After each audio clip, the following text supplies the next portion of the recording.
National Weather Service in Burlington has issued a severe thunderstorm warning for northeastern Orange County and central Vermont, south central Caledonia County in northeastern Vermont, east central Washington County and central Vermont until 2:30 p.m.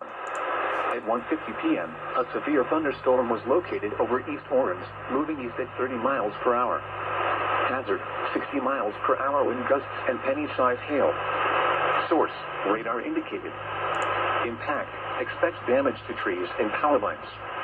Locations impacted include Berry Town, Bradford, Orange, Topsham, Four Corners, Washington, Wells River Village, Websterville, Corinth, Newberry, Topsham, Newberry Village, Groton Village, Reigate, Berry City, Groton, Plainfield, Williamstown, Wells River, and East Reigate. For your protection, move to an interior room on the lowest floor of a building.